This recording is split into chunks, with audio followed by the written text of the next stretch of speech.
Muhammadan abduhu wa rasuluh. Allahumma salli wa sallim ala nabiyyina Muhammad wa ala alihi wa ashabihi wa man tabi'ahum bi ihsanin ila yaumiddin, amma ba'du. Jamaah subuh, Bapak Ibu rahimani wa rahimakumullah. Kita bersyukur kepada Allah Subhanahu wa taala atas segala nikmat yang Allah berikan kepada kita. Nikmat kesempatan, nikmat kesehatan, nikmat waktu luang, dan nikmat kemampuan untuk kita dapat beribadah kepada Allah Subhanahu wa taala. Namun di lain nikmat-nikmat itu ada nikmat yang sangat luar biasa daripada nikmat-nikmat tersebut, yaitu nikmat hidayatullah. Nikmat hidayah Allah yang berikan kepada kita, karena hidayah Allah berikan kepada hamba-hamba Allah yang dikehendaki. Dan Allah tidak akan memberikan hidayah Allah kepada hamba-hamba yang tidak dikehendaki oleh Allah Subhanahu wa taala. Kan kita bersyukur kepada Allah Subhanahu wa taala, Allah masih memberikan kita hidayah. Berarti kita termasuk hamba-hamba Allah yang diberikan kehendak, diberikan hidayah oleh Allah Subhanahu wa taala.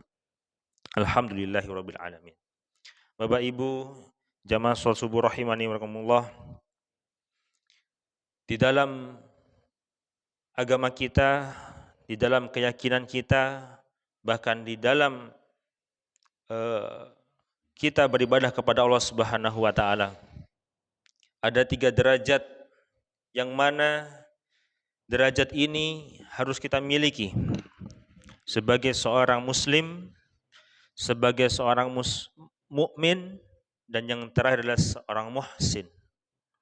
Karena tidak cukup yang kita kenal dengan al-Islam, yang mana al-Islam memiliki 5 rukun, disebut dengan rukun Islam, dan insya Allah kita mengetahui semuanya. Yang kedua adalah derajat al-iman, yaitu kita meyakini, kita beriman kepada 6 rukun iman yang harus kita percaya dan kita yakini betul-betul. Dan yang terakhir adalah al-ihsan. Ini derajat tertinggi, yang mana al-ihsan memiliki 1 rukun, yaitu anta'budallah ka'annaka tarahu fa illam tarahu ka'annahu yaraka.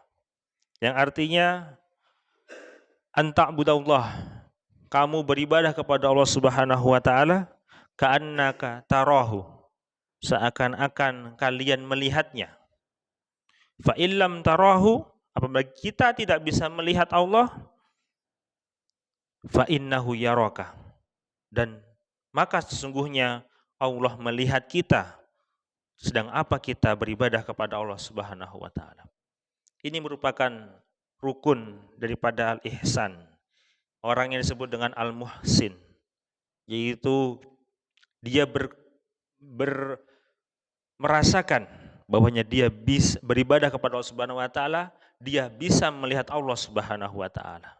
Dan dia seorang muhsin ketika tidak bisa melihat Allah Subhanahu wa taala, maka dia merasakan Allah Subhanahu wa taala melihat dirinya sedang beribadah kepada Allah Subhanahu wa taala.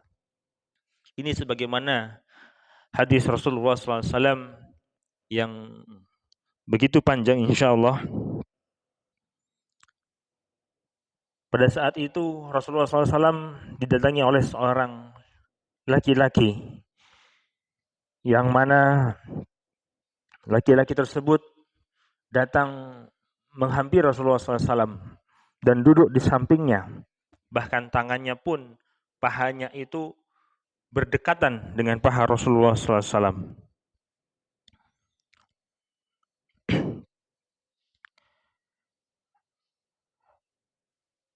Al-hadis, kemudian dia berkata, singkat hadis daripada hadis ini, ya Muhammad, akhbirni anil Islam.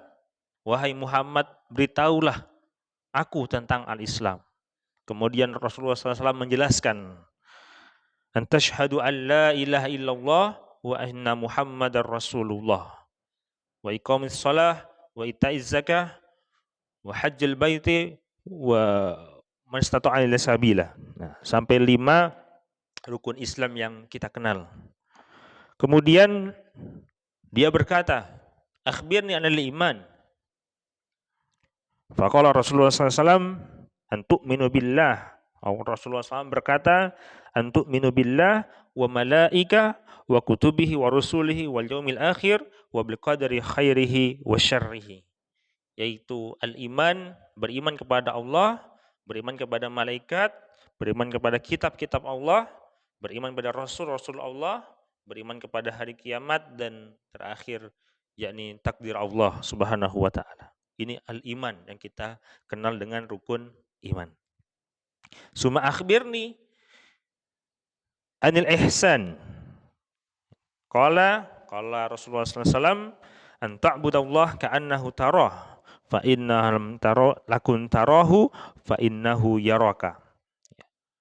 Kamu beribadah kepada Allah Subhanahu wa taala, menyembah Allah Subhanahu wa taala ka'annaka tarah.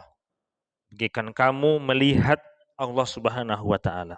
Fa illam takun tarahu, apabila kamu tidak dapat melihatnya, melihat Allah, maka fa innahu yaraka. Maka kamu seakan-akan Allah melihat dirimu. Kemudian dia bertanya, bagaimana tentang kiamat? Bagaimana tentang kiamat? Maka Rasulullah SAW menjawab, Tuhanmu dan kamu, Tuhan dan Rasulmu pasti akan mengetahui. Itu kata kamu dan Allah itu lebih mengetahui daripada saya. Ini kata Rasulullah SAW. Artinya Rasulullah pun tidak mengetahui bagaimana keadaan saat nanti di hari kiamat. Di awal-awal mungkin Allah Subhanahu wa taala memberikan gambaran kepada Rasulullah SAW tentang hari kiamat. Begitulah gambaran bagaimana Rasulullah SAW menjelaskan tentang al-ihsan. Pada akhir dari hadis ini disebutkan saat itu Rasulullah SAW bertanya kepada Umar, wahai Umar, apakah kamu tahu siapa lelaki itu? Maka Umar berkata, hanya engkau dan Tuhan Allah Subhanahu wa taala yang lebih tahu tentang itu. Maka Rasulullah SAW menjawab, itulah Jibril. Dialah malaikat Jibril yang telah menjelaskan tentang agama Islam, menjelaskan tentang al-Islam, menjelaskan tentang al-iman, menjelaskan tentang al-ihsan, kiamat, dan tanda-tanda daripada kiamat. Bapak Ibu jamaah salat subuh rahimakumullah, semoga Allah Subhanahu wa taala memberikan kita keistiqomahan dalam beribadah kepada Allah Subhanahu wa taala dan menjadikan kita derajat yaitu al-muhsin, orang-orang yang memiliki derajat al-ihsan. Karena derajat ini Allah berikan dan mungkin ini merupakan hidayah Allah Subhanahu wa taala. Karena sejatinya derajat ini amatlah sangat berat tatkala kita berada dalam kehidupan kita di dunia ini. Dengan nafsu kita, dengan hawa nafsu kita sebagai manusia, tentu perasaan ini sebagai seorang al-muhsin ini menjadi berat apabila kita tidak memiliki keimanan, memiliki keislaman yang kokoh.